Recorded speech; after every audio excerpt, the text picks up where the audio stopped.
So that's why I stopped. I curtailed doing procedures and different things because my mental health wasn't right. And I knew that I wasn't going to be fully satisfied with it because I wasn't fully satisfied with me. A part of me. So here's the thing. I love me, but I didn't like me. If that makes sense. You can love someone and not like them. So I didn't like myself. When you don't like somebody, you don't treat them good. And so I was okay putting myself last, putting other people first because I didn't like me. And then a fuel for not liking me was everything I didn't like about me. So every time I saw that, it was my fuel to keep it going. And so I had to fall in love with myself by being friends with myself. And being friends with someone, you get to a place where you like them enough to be friends with them. And then it grows to loving them. So I had to start from scratch. Being friends with me, reintroducing me to me. And it's been one of the best journeys ever.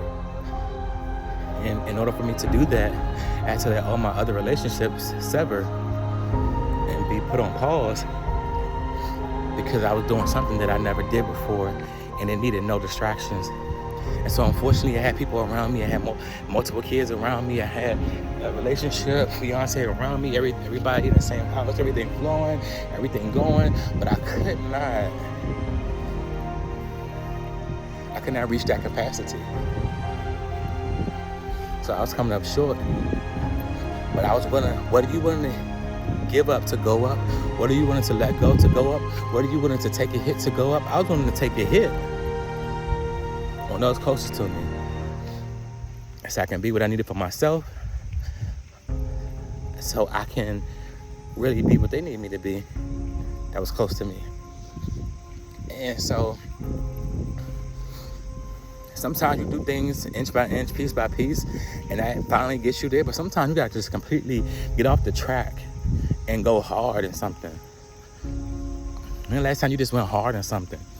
When I mean hard, I mean just putting all of you in it. And when you put all of you in something, that means that all of you gotta be in there.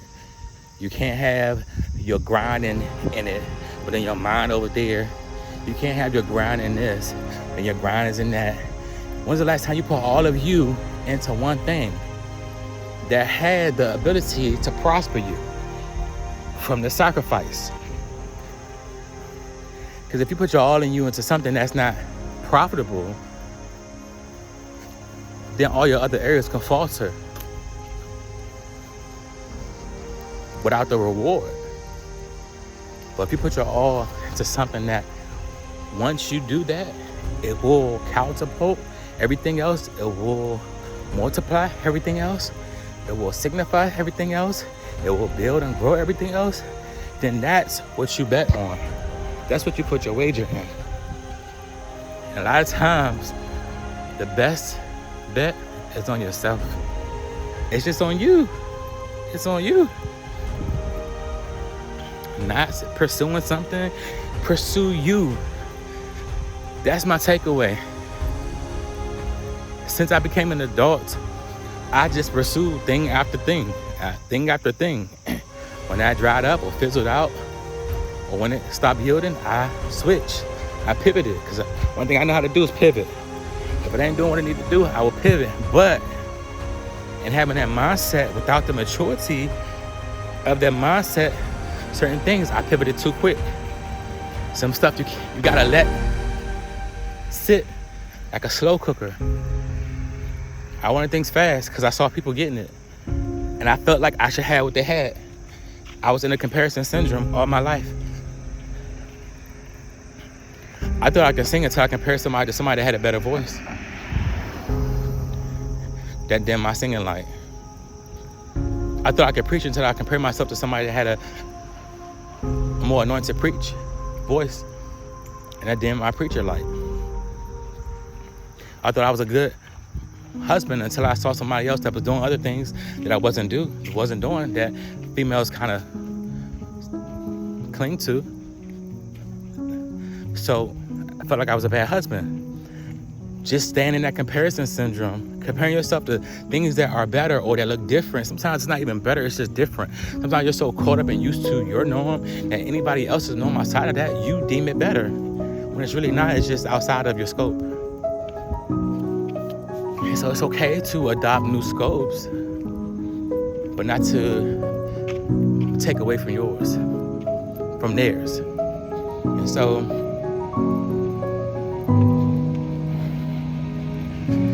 and that's why it's so important to grow and evolve in you. I'm gonna tell y'all the number one life hack, that if you conquer and you master this, it'll change everything that's connected to you, attached to you, everything that you will ever do, ever in your life. Are y'all ready? I gotta get this. So this is the time to record. This is the time to write. This is the time to wake up.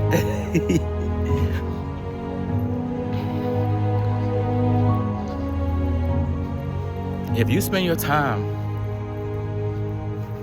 perfecting you, going after a better you, improving you, disciplining you, protecting you,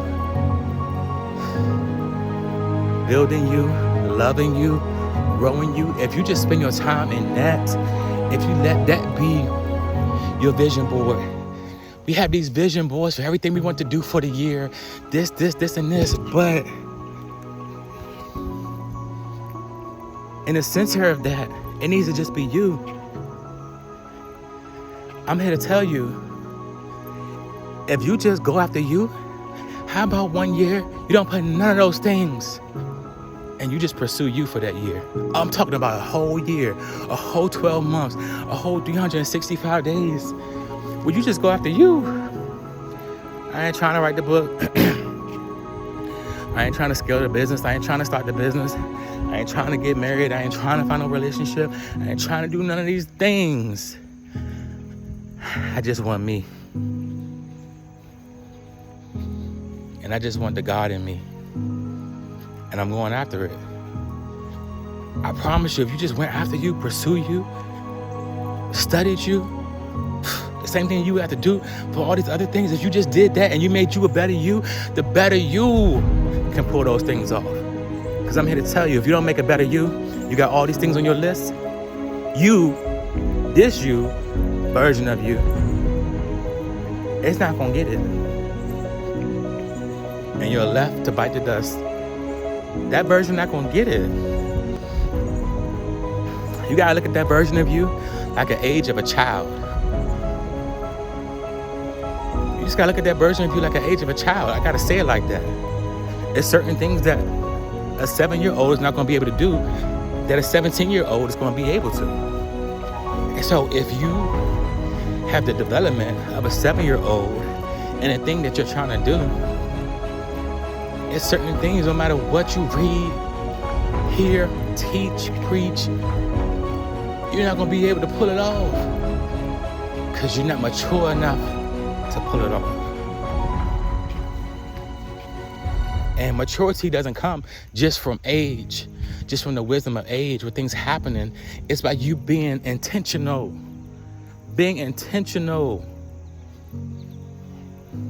about building you.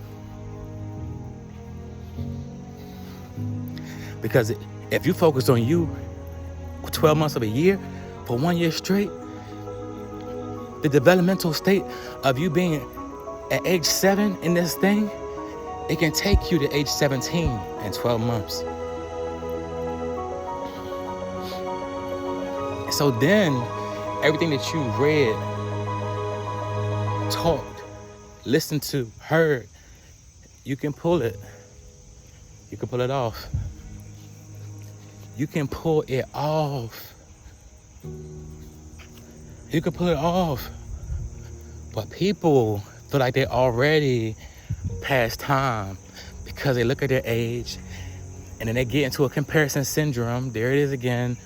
By this age, I thought I would have been here. I should have this. That person has that. That person has that. I see all these people having what I have. And then you're going through, you unsettled in your spirit. because you think that you should have more than what you have, and you really haven't set with you enough. You unsettled in yourself. You can't go against the grain of you, think that you're going to come out as a winner, think that you're going to come out as your best. You'll never get first place competing against yourself. If you're that good where you know how to rig the system and get pay stubs and get people that can do things and do all these things, you'll always just show up at second best. Not the best, not your best. So that's where we are. You gotta spend time with you. I always hear people saying what they're working on and saying what they invested in and saying and all of this. But you rarely hear people talking about going after them. And then when they talk about going after them, they just speak of self-care. And that's them just treating themselves. But they got covered. Wow. We passed that point. That should be a must. That should just be something that just gets done. It shouldn't be an extraordinary thing by treating you. It's like going to work and you show up on time. That's not really a clutch. That's what you're supposed to do. You're supposed to treat yourself. You're supposed to take care of you, love on yourself. You're supposed to do that. So when I talk about investing in you, spending time with you, yeah, those things come along with it. But we don't clap or pat ourselves on the back for those things, because those things are within our control, and it's a fun thing to do. I'm talking about the hard stuff, where you gotta challenge you to change you for you. The hard stuff, the not easy stuff, the complicated stuff, the stuff that makes you relive things so that you can actually get healed from it. It's one thing to relive it and it keep just repeating and replaying like it's a rerun. But it's another thing to relive it so that you can uproot it. So if you ever go back to it, it will be to empower, not to deflate. Whew. Whew. If you can't say keep talking, just say ouch. If you can't say talk your talk, just say ouch. And these are the things. I promise you, if you pull away and just put you first for 2 years, 3 years, and you come back to it, the better version of you, what it took you 10 years can take you 1 year. I'm trying to tell you the significance. You want to save time? You don't want to waste time? Take your hands off the wheel, all that other stuff. Give up every desire and trust God. Put God first and put you first. Let that be the order. God, you, family. God, you, family, and then everything else. Let that be your order. God, you, family, and everything else. Not God, family, and then you. No. You gotta put you first. You before the family, because you are the matriarch and patriarch of your family. So you got to be good. Because we all got to be good. And if they good, but you not good, then we not good. If you good, but they not good, then we not good. Everybody got to be good.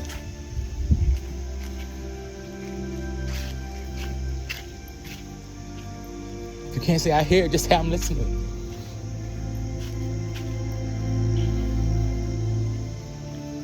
This is what it is. So, thank you for listening. I'm really just talking to myself. I'm really just saying this so I can hear it. It's one thing to know it, but when you repeat it, it does something to your spirit in that moment. Your spirit in that season. Your spirit in that year. So you can watch something in one season and get a revelation on it. But then you can go through, all hell broke loose. The rivers and the valleys, the mountaintops, you can go through all of that, watch the same thing again and get a total different meaning. You watch the same thing, you got a different meaning. Because multiple people in the same situation will have a different perspective based on their experience. So when you watch this movie, based on your experience up to that point, you got this revelation. But that's why it's so important to sometimes revisit and go back and watch certain things again, read certain things again, write certain things again, so you can get a different revelation. Your next piece can be connected. Your next move can be connected. That's why when somebody's presenting something to me that I already heard, I might say, just on the onset, oh yeah, I heard that before, but I'm not going to dismiss it because I heard it before. I'm going to listen to it again, because now that's my opportunity. We never know how God is going to work. It's mysterious. We never know how God is going to work. He's in the detail. So I'm going to listen to it again as if I didn't hear it before, because now I'm in a different experience. Every week gives you a different experience. Come on now. Every month gives you a different experience. Are y'all with me? And every year gives you a different experience. And it's so many things that you can't control. But what you can control is the perspective that you adopt from the experiences that are allowed.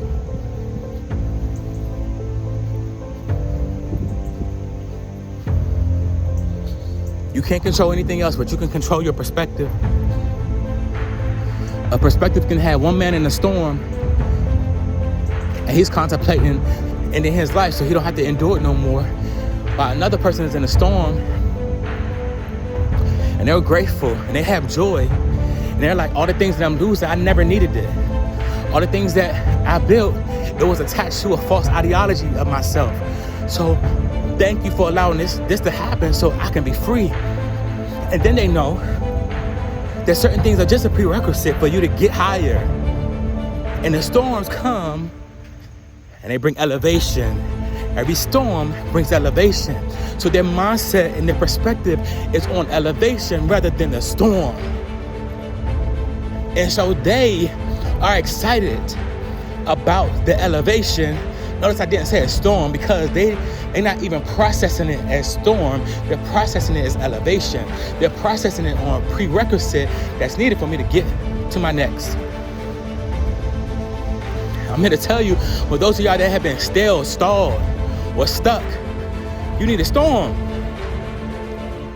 That's the only way that you're going to elevate. The storm brings elevation. That's why you hear people say, we don't grow in the good times, we grow in the bad. Because the bad times requires a shift. A good requires you to just sustain and maintain. But the bad times require a shift. And in your shift is your show. In your shift is your success. In your shift is your suitability and your favor. So those of y'all that have had storm after storm after storm, year after year after year, you called it, I can't catch a break. You called it, it's been one thing after another after another. But I'm here to tell you, your perspective shifted, needs to shift to, it's been elevation after elevation. It's been elevation after elevation. And elevation, notice I say everything needs a maturity added to it. Elevation is not just about obtaining things, frivolous things. Elevation so I got a car, elevation so I got a house, elevation so I got a relationship, elevation so I did this. I'm talking about elevation in your mind. The blueprint. Your mind is like the Bible of your life. Your mind is the Bible of your life. Your mind. I'm talking about elevation. But you were so busy having a forceful attack against your mind that the storm that came to elevate you, you obstructed it and you destructed from it, versus using it to empower you, to help you, to aid you, to push you. And you're left with your pieces. You're left with your pieces. Your pieces. And because of that, you're not whole. So all the things you had to go through to receive everything you ever wanted, or even the things higher that you didn't even want, was connected to each elevation. Notice I didn't say storm. It was connected to each elevation. You were elevated. But your perspective called it a storm. Perspective called it a bad break. The perspective said everybody else was getting it and doing it except for me, when it really came for elevation. I'm here to tell you, as you grow and go, there will be storms, so that you don't get stagnant with your life. You gotta stay in the press of elevation. So once it comes, you just know some seasons are short-lived. You're never meant to stay in one season for too long, because it will no longer serve you. That's the problem. We stay stuck. We stay still for too long. God can say, align with this. But then he will say, disalign. But then we don't disalign. Partial obedience. I was obedient enough to get in, but not obedient enough to get out. That's why you have people stuck in relationships that no longer serve them, stuck in jobs, businesses, and everything else. You have people that don't have good relationships with their kids because they never evolved. So getting out. And getting out, when it comes to your children, means not holding on to their past, not holding on to things that was done to you when you were younger and you're projecting it on them. You gotta get out. Gotta get out.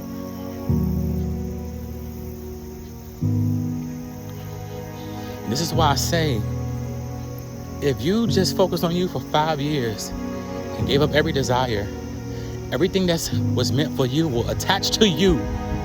You'll go from pursuit to attraction. You'll go from chase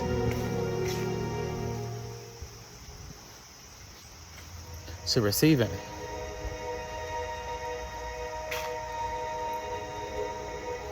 And that's what's real. That's what's real, my friends. That is what is real. That's what's real.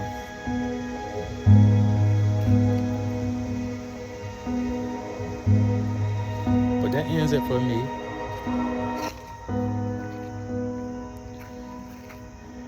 That ends it for me. I'm just talking my talk. Just talking my talk. Just talking my talk. But I'll see y'all next time. Coach Jaliel signing out.